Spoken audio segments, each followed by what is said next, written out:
David has collected an enormous amount of materials on the history of Pasadena, far beyond his own family. It forms the basis now for the San Jacinto College's local history collection at the Lee Davis Library and its history website, From Ranching to Industry, a photo history of Pasadena. And David also has created and maintains his own Texas history website, Early Texas History.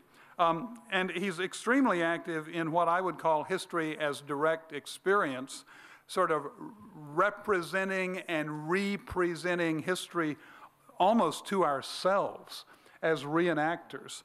I know my friend Steve Hardin, who wrote the book on the military history of the Texas Revolution, tells me about one of his experiences as a reenactor. And he meant a little more serious subject than just wearing that silly hat that he does from time to time. And that is that he and a group of more professional reenactors went to the Waynamo. That is to say, the Brackettville model of the Alamo that was built for the John Wayne movie in the late 1950s. And what they were doing was very serious. They were reenacting the Battle of the Alamo in real time. That is to say, doing it on the morning of March 6th, and sleeping fitfully there inside the Alamo Plaza as reconstructed down on the Rio Grande. And what Steve said was that when they heard the noises suddenly between 5 and 6 in the morning, and it was time to get up, well, duh, it was dark. It was really dark. And they weren't using any artificial lighting whatsoever. And he got, as a military historian, he suddenly got a very strong new sense of what it meant to fight that Battle of the Alamo, which, if you look at it in the John Wayne movie and the Bess Parker movie and a lot of other movies, it looks like the middle of the day or a bright afternoon when they're fighting that battle, or maybe 10 o'clock in the morning. But these Santa Anna's army were not 10 o'clock scholars. They were up early that morning, and they attacked in the dark, and that gives the battle a whole different perspective. And so Steve said, and I certainly agree with him, that I got a whole new feeling for reenacting. Just firing a cannon, whether you're out there doing the work or watching people go through the multiple steps to fire a cannon, will give you a whole new appreciation of what it meant. Or going through the 19 steps to load and fire and reload a musket or rifle. Knowing that someone is trying to kill you during steps 1 through 18. That can bring a whole new sense of reality to what it means to fight. So David is used to looking at history in the microcosm, and sometimes that is the individual experience. And he's also someone who likes to put history under the microscope. I've done a little of that myself, as you'll see if you read that book of mine out there.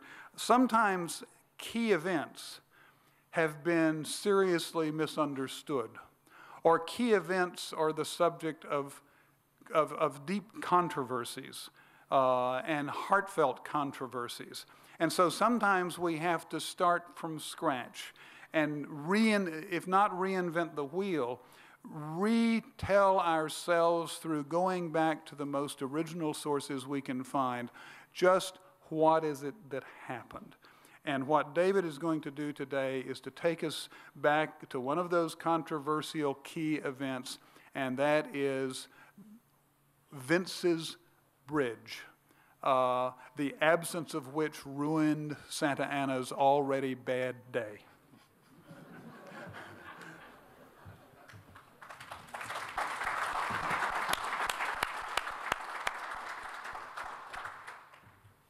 Well, he's got me going in too many directions here. Santa Ana never spoke nicely of Pasadena after that. Okay, living history, standing in the middle of a tornado, trying to keep the pegs in your tent down while the storm's blowing through, and you think, I think I know what they felt like. Waking up in the morning and having snow on the ground, and you go, okay, I'm now getting in the mind of these soldiers, and I have far greater respect to them each time I come back from an encampment or a reenactment. Let me read my premise, my underlying premise, otherwise I get all messed up here. History is not a dead subject, but it is surprisingly alive. Each year at this symposium, newly discovered facts are presented, and new as well as new interpretations. By periodically revisiting our history, its primary sources, and our interpretations, we can ensure a more accurate understanding of our history.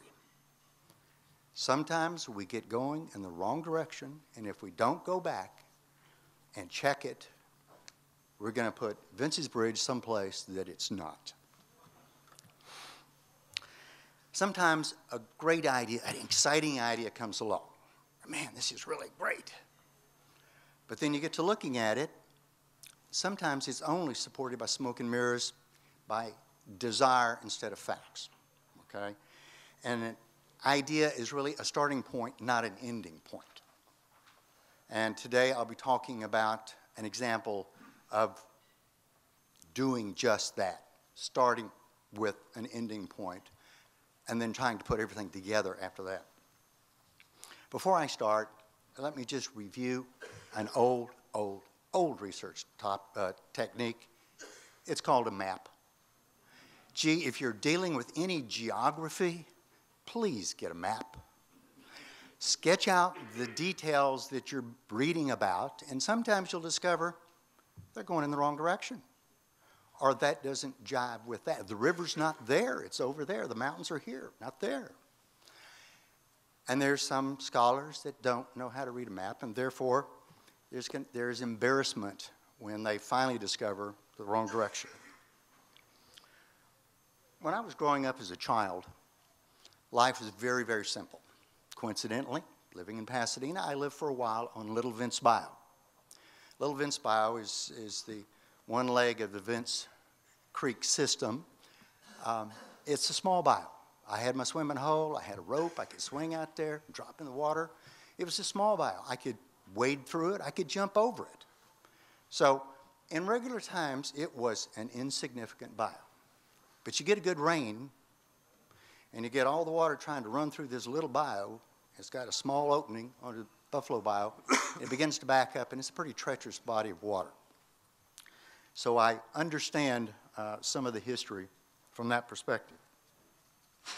And I know where, or I knew where, the Vince's Bridge of Texas Revolutionary fame was, because in 1912, the Daughters of the Republic of Texas, the San Jacinto chapter of the Daughters of the Republic of Texas, they're always on my case about that. See? Okay. Placed a marker there, 1912. So I knew where it was. Now, we're all avid 1836 historians here, and perhaps even some of you are pretty good experts on Vince's Bridge. But for the benefit of all of you, let's sort of run through the history of what was the significance of Vince's Bridge. Okay, this is the route. The last 6 days of the Texas Revolution happened in this area. If you look at the route, the blue line starting at the top, what is it going to be, your left coming down, is the Texas government that came to Harrisburg, stayed there for a while. When they discovered Santa Anna was coming after them, so they got on their boats and they left, followed the blue line, they went down to Galveston. Santa Anna is the dark green line. He comes up from Thompson's Crossing, down here, comes to Harrisburg. He missed the government by 12 hours. Okay, so he spends the night. Next day he sends Almonte. He says, hey, about 5 o'clock in the afternoon, by the way. He sent Almonte. He says, okay, you can see if you can find some stragglers. So Almonte starts out, and he took the dark green line, crossed Vince's Bridge, went to New Washington, just missed the government again. 2 days later, Santa Anna said, okay, burn Harrisburg. We're going to New Washington. That's where all the good food is. So he heads off, dark green line. He crosses Vince's Bridge. As soon as he gets to New Washington the next day, Sam Houston shows up opposite Harrisburg because he heard Santa Anna's at Harrisburg with not a lot of troops. So Sam Houston's coming behind Santa Anna, and the blue line, where he comes in opposite Harrisburg. He looks and says, uh-oh, it's burning. He crosses Buffalo Bayou, crosses Vince's Bridge, goes to San Jacinto, and arrives just a few hours ahead of Santa Ana. So now the stage is set. But Sam Houston is not going to engage Santa Ana because he's already intercepted dispatches, and he knows that General Cos, Mexican General Cos, is bringing 500 reinforcements. General Cos, which is the light green line, takes the traditional road up to Harrisburg, then goes on over to San Jacinto, and arrives on the morning of April the 21st, at which time Sam Houston sent Dev Smith down to destroy Vince's Bridge because all three armies crossed Vince's Bridge. So now, with superior forces, Santa Anna says, Sam Houston didn't fight this morning. I got more men than he does. I'm going to go take a nap. Sam Houston, noticing this window of opportunity, immediately starts a surprise attack. And when they jumped up yelling, remember the Alamo, remember Goliad, 18 minutes later they were in, through, and over the Mexican barricade, and the war was over. Santa Anna discovered this very quickly, got on a horse, and most of his cavalry people were heading back to Thompson's Crossing, where Phil Sulla had 2,500 troops. Except Vince's Bridge is down. He gets there, Texas Army, or Texas Cavalry is right on his tail. Some of his guys jump in the water and wade across, get stuck in the gumbo soil. If any of you have walked around Texas, this part of Texas anyway, when it's wet, it's like glue. And while they're struggling to get out, the Texans are going bam, bam, bam, just picking them right off. Santa Anna wisely said, I don't think I want to do that. So he went and hid in a thicket because it was now getting dark.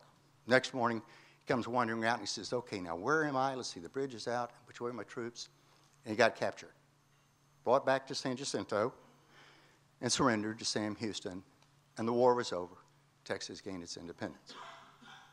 Now, there are three markers associated with this transaction. First is Vince's Bridge, the obstruction, he couldn't cross. Second is the capture site, which is just right around the corner. And then they brought him back to San Jacinto, where there was a capitulation. All of these markers were placed before the Texas Historical Commission was created and before the the Internet Historical Atlas was established. Therefore, none of these markers are on the Historical Atlas. So if you're surfing to find out about Texas history, it's not in that category of information. Now, that's right, we're cutting some of this. We can move on. The significance of Vince's Bridge is that as a direct result of its destruction, whether it's real or not, imagine Santa Anna did not try to escape that night. It was captured the next day. Texas became a republic. However, like true historians, we just love to argue these little ancillary issues. Gee, whose idea was it? What was the purpose of the destruction? Who destroyed it? Where was it? And who was it named for? And then, of course, what did it look like? This is the rendering on the back of the state seal of Texas. It's an unofficial side of the seal, but this is on the floor at the government complex in Austin. This is definitely not what Vince's Bridge looked like. Trust me. Life is so much more complicated now, and I thought, well, okay, I'll go do an overlay marker to complement the DRT marker, San Jacinto Chapter of Daughters of the Republic marker. And so I started researching Vince's Bridge.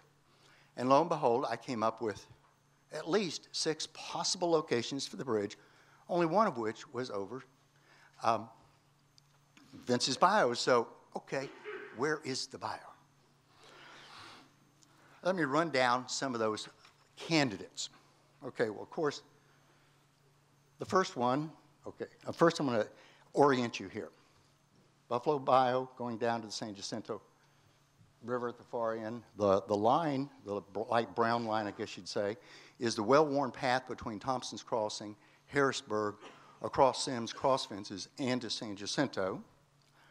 The dotted line is the route Texas Army came, crossed Buffalo Bayou, crossed Vince's Bridge, and went to San Jacinto. So this is where the marker is right now.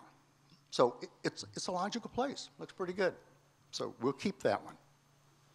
Oh, by the way, this is going to be a good study in mapology here.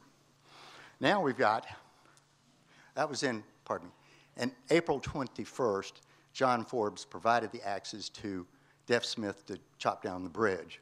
And in his official report, he said, for the purpose of destroying the bridge across Vince's Bayou. So early on, it's published Vince's Bayou. G.W. Hockley endorsed, countersigned that document, and the following year, in 1837, Robert Coleman wrote his popular pamphlet about Sam Houston called Houston Displayed. There's some good facts in there, and he confirms also Buffalo Bayou, Vince's Bayou. The second one is Simms Bayou. Veteran Charles Shane's narrative of the campaign was published in the Louisville Journal in June 30, 1836, just a couple of months after the battle. He states, we went back and crossed the bridge that crosses Simms Bayou. We went back. Well, we'll get back to that. We're going to talk a little more about him in a few minutes. Raymond Martinez Cairo, the Secretary to Santa Anna in 1837, published his report, and in which he said, we, that's Santa Ana coast, and the fleeing cavalry continued at full speed until we reached the bridge on the Brazos, 8 miles away, but only to find it burned. Okay, map. Brazos River, 8 miles. Actually, the Brazos River is 36 miles from the battleground. Vince's Bridge is 8 miles. Mm-hmm. So, which one was it? Okay, in 1915, Randolph Clark, a founder of Texas Christian University, stated in a speech on San Jacinto Day, Vince's Bridge over the San Jacinto River and its destruction by Deaf Smith immediately preceding the Memorial Battle of San Jacinto are myths of Texas history. Okay, map quiz. If it was over the San Jacinto River, and that's just that little section over there is where the San Jacinto, isn't he going the opposite direction where his troops are? It wouldn't make a lot of sense, so I would put that in the question mark pile. And this is one of my favorite. In 2004, H.W. Brands published Lone Star Nation, in which he identified Vince's Bridge on page 459, check me out here, the bridge over Buffalo Bayou that was to be his, that is Santa Ana's escape route. Well, if you cross Buffalo Bayou, he's again going in the opposite. His troops are down here, and he's going north, okay?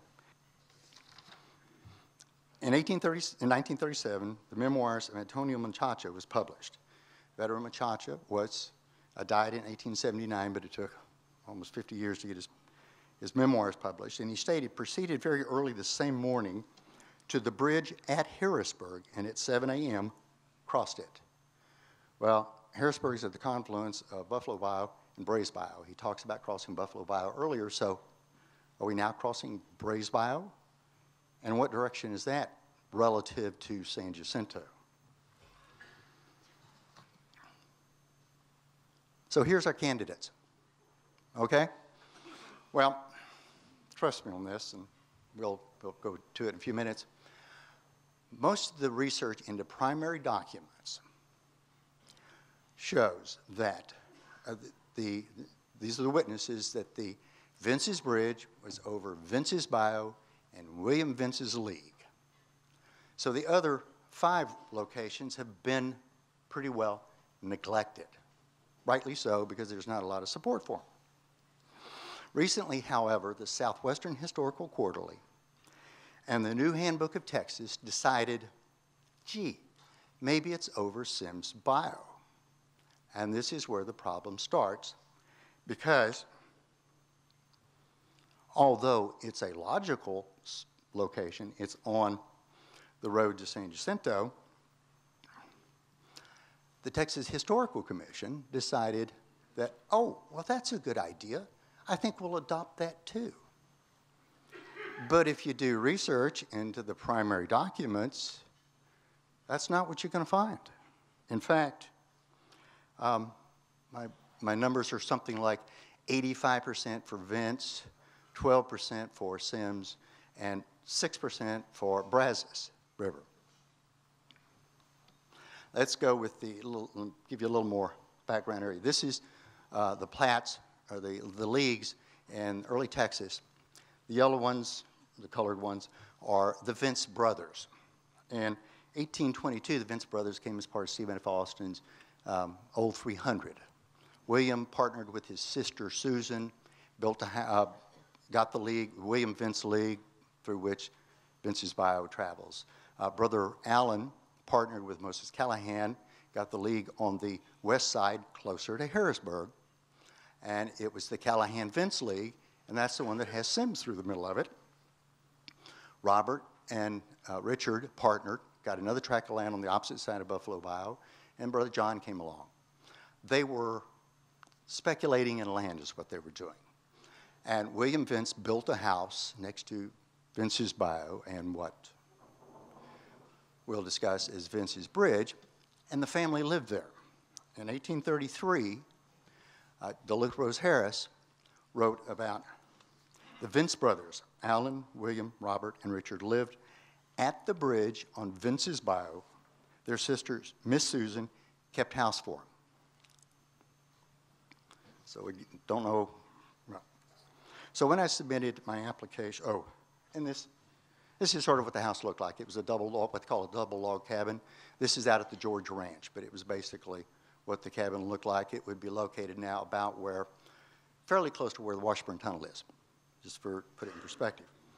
When I submitted the application to the Texas Historical Commission, I cited 13 primary sources that stated Vince's Bayou, one government source.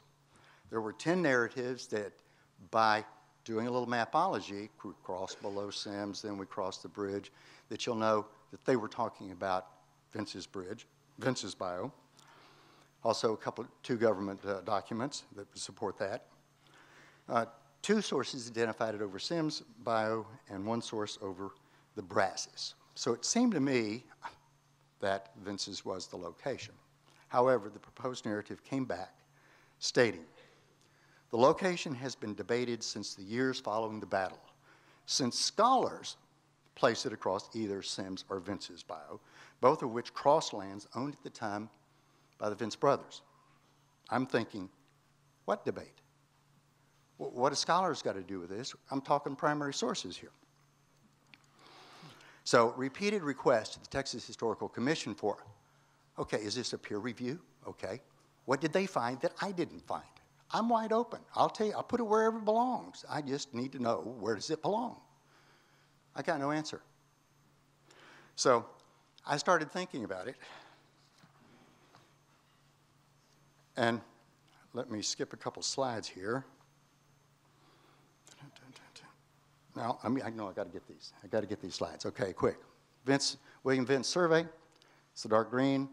The dark red dotted line is the road to San Jacinto during wet weather. During dry weather, you can see the light dotted lines that go through the word William Vince. It was a small stream. You could go straight over it, not a problem. But when it was wet, you couldn't go straight across it because it would take too long to get there. So you would go up over the little bridge that William Vince built. There was no government road building or bridge building in those days. So the brothers just built a simple little bridge to get from one side of their property. This is Ballard's sketch in 1845, I believe it was, outside of San Antonio of a small bridge. And my money would be, this is more what Vince Bridge looked like instead of the backside of the Texas State Seal. Now, Allen Vince, on the other hand, had the tract that's two colors over here. When Moses Callahan died almost immediately after they got the land, so Allen Vince says, okay, I'm going to buy his half. So he wrote off to his brother, his father first in Washington, in the United States, and got a deed. Then later on, he wrote off to his brother and got a deed. But under Mexican settlement law, only Mexican citizens can inherit. So those two deeds didn't work at all in transferring title. And Directly north of him is the Ezekiel Thomas League. Well, as it turned out, Ezekiel Thomas was a relative of Moses Callahan. He too had died, but his children inherited the land. Allen Vince took the west half, which was closer to Harrisburg and obviously worth more money because of its proximity, and the heirs took the east half. Now, you'll notice the double green line there on Sims's bio. That's about the location where the bridge would have been. That's the logical location for it. It really wasn't on Allen Vince's half, or maybe it was on the boundary of it, but what benefit is it to Allen Vince going to the east when he's trying to market his land to the west?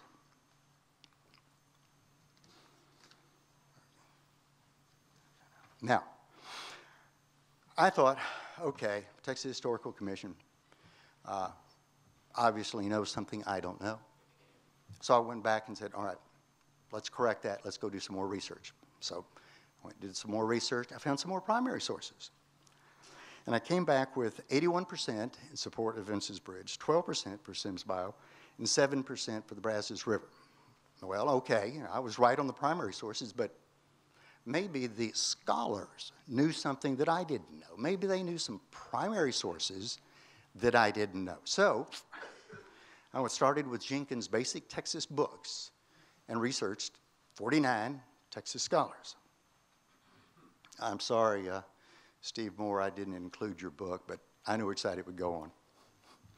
Anyway, eliminating those that did not mention the bridge or the bio, or those that said, according to such and such scholar, it was. So there's, they're not doing any research, they're just dependent on someone else. I eliminated those, and the results came out to be 85% for Vince's Bio, 12% for Sims, and 3% for the Brazos River. I'm not getting it. I'm dense here. The Historical Commission came back and said there was a debate. I have yet to find that debate. So how did the debate start? Well, what's its genesis? Well, in 1965, George Charlton, a lawyer, much like myself, much like Jeff, wrote an article in the Southwestern Historical Quarterly titled Vince's Bridge, the San Jacinto Campaign. Charlton's premise was, Sims is a bigger body of water. It would have been harder to get across Sims. Vince's Bio is a little creek. It's not worth even thinking about. The bridge must have been across Sims Bio. What he did, instead of looking at the facts to come to a conclusion, he started with a conclusion. And that's what his research did, start with a conclusion. If someone disagreed with him, he would either, as you will see, omit key parts of their testimony, or simply say, oh, gee, they're confused. They didn't know. They meant Allen Vince, and he owned all of the Vince and Callahan survey, and therefore it meant Sims Bio, because that's where Carlton was going the whole time. So Vince's Bridge referred to Allen Vince, not William Vince, ergo, the Callahan Vince, just as I was saying. So it must have been Sims Bio, okay? And we showed earlier that Allen Vince never really did own all of it. In March of 1836, William Fairfax Gray visited at the Vince home and reported in his diary, the Vinces own 1.5 leagues. So going as close to a half a mile as Harrisburg. So he's acknowledging the whole William Vince League and the half Moses Callahan League. Now, Charlton also said that Delgado reported that he was ordered to burn Harrisburg. The march was delayed. This is key. The march was delayed until 7 p.m. when they encountered a narrow bridge that they couldn't cross. Therefore, that was Sims Bio. Had he read all of Delgado's report, Delgado said, at 3 p.m., we started from Harrisburg for New Washington. It was nearly dark, when we finished crossing the bayou. He left out that sentence. It was nearly dark when we crossing the bayou. At 7 p.m., we resumed our march, found it impossible for drought mules to cross a narrow bridge, rendered still more dangerous by darkness. Okay? Look at your map.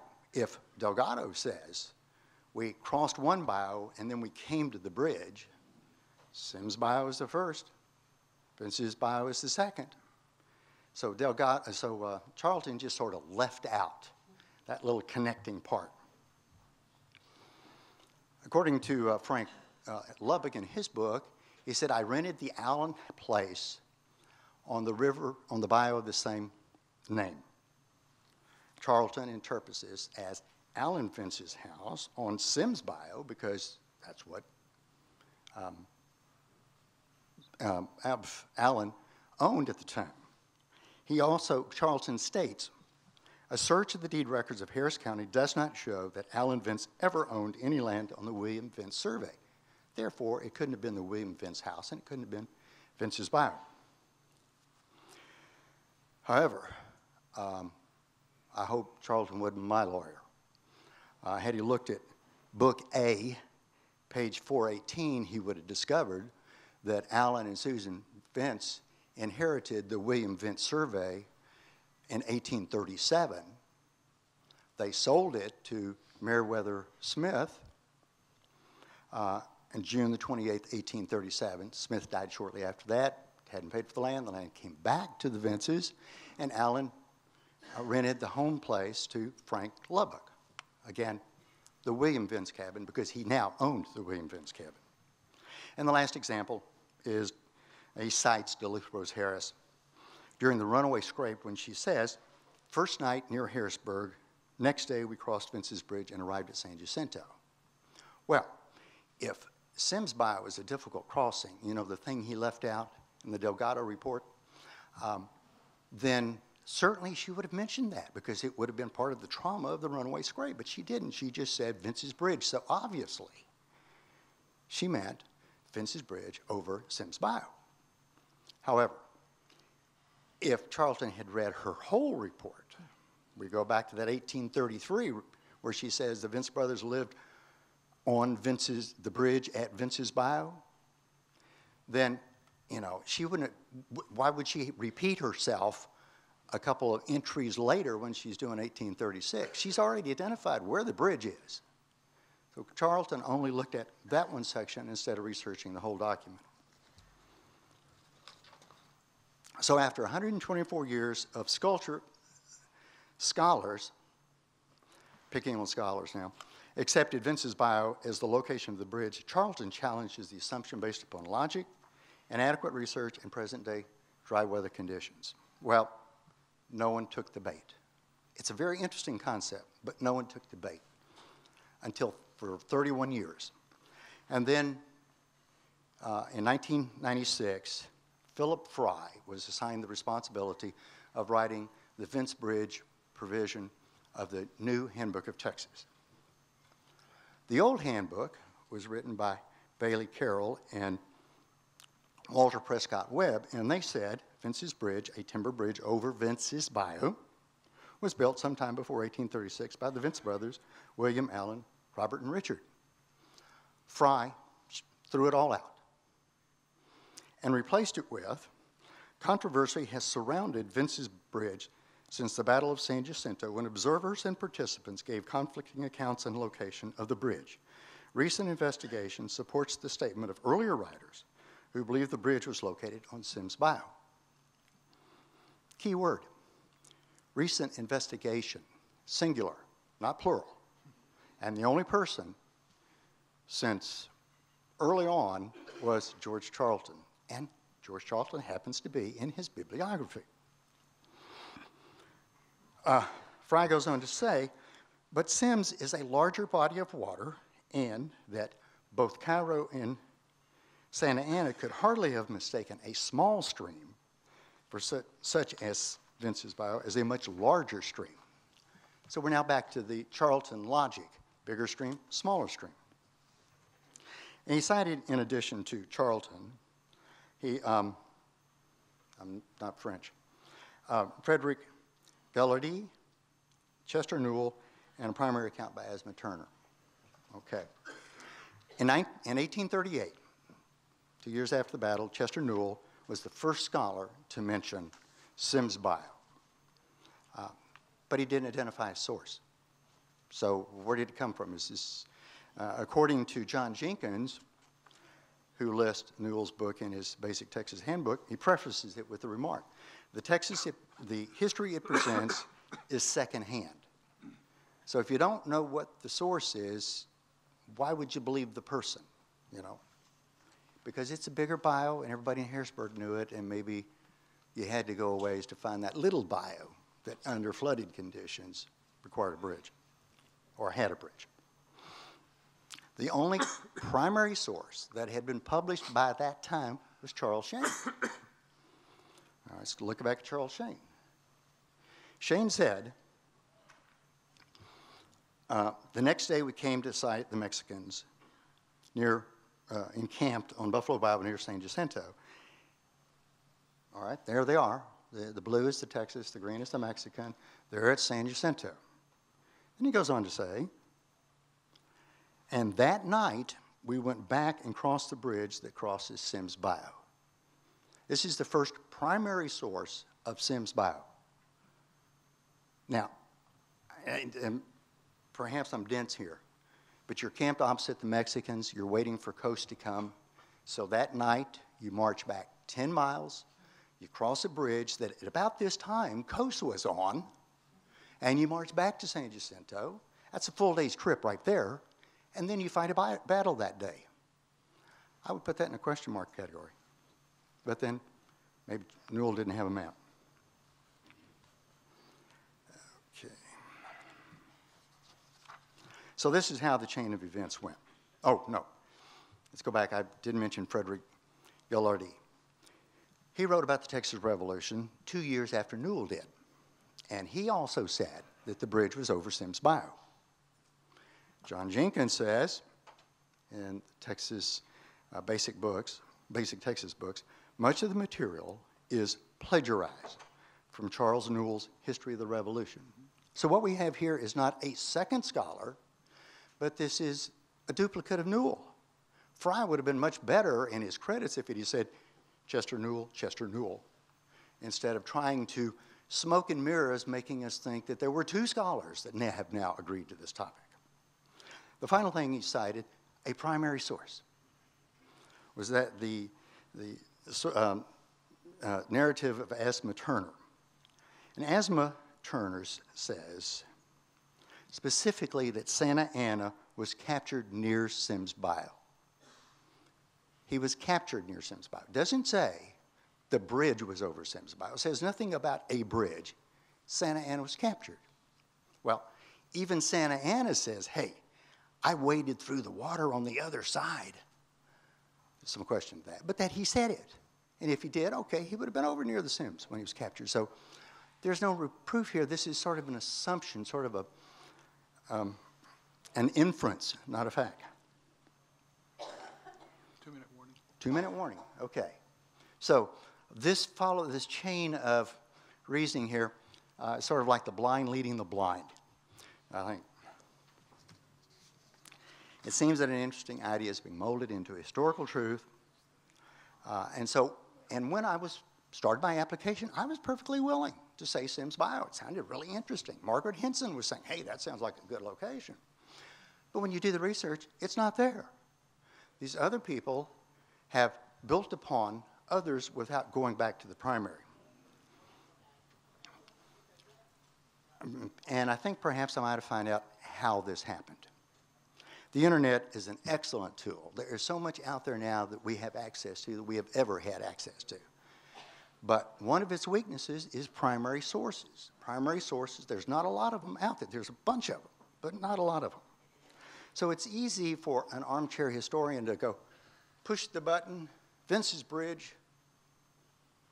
What do we come up with? The very first entry, Handbook of Texas Online, Philip Fry. So obviously now we've got Charlton's article, we have Fry, we have two scholars So we got a trend going here. And if you look at the narrative that THC proposed, it was very similar to Fry's narratives, the same basic concepts. And after all, these are prestigious institutions of higher learning that obviously have it right. But they don't have it right because they didn't do their research. And this is very, very dangerous. You know, I apologize to the Historical Commission, the Texas State Historical Association that are here today, but these agencies are under a lot of pressure. Our government does not fund them fully, so they're trying to do a job short-staffed. When they went online, they said, hey, if we make mistakes, please let us know and we'll make corrections. Okay, in 2000, I started sending them. They haven't been changed yet. I was in Austin a couple years ago and I said, hey, what's going on? Oh, well, you see, we're underfunded. We don't have anyone to do the research to see if what you tell us is correct. And even if it is correct, we don't have webmasters. We can't put it on the internet, so we can't change it.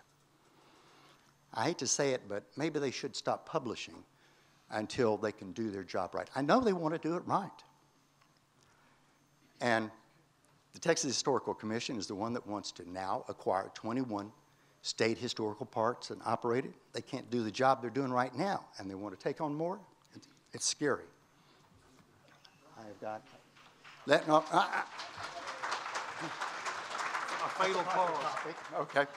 I will skip the next 2 points, but I want to point out two things. Number one, in your packet there are 2 flyers. One is for the map exhibit at the San Jacinto Museum of History. It's an excellent exhibit. They released they redid the Winters map. This is an earlier version of it. On it, it says that burnt the bridge on Sims Bayou. Newspaper said, well, he did the map and he did the markers in 1901. The map is the basis for the marker. Well, if the map is the basis for the marker, it says Sims Bayou, maybe that's right. But actually in 1901, when Winters walked the field and set marker, marker, marker, marker, 3 days later, he did an interview. It was published in the Southwestern Historical Quarterly, and he said not only that the bridge was Vince's Bayou, but we crossed Buffalo Bayou below the mouth of Sims. Take your map. Again, if you cross below Sims, you're not going to go back to the west to cross a bridge on Sims and then turn around and go back to the east to San Jacinto. And the last, someone said, well, you've told us where Vince's Bridge is not. Well, tell me where it is. So there's a map in your packet there, so you can go find it yourself. It is a little difficult to find it.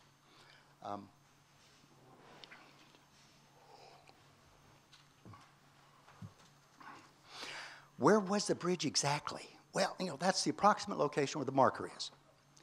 Done a little research. I'm gonna be like Charlton, but I'm gonna start with an idea instead of finish with one. I think it's about 150 yards downstream towards the mouth.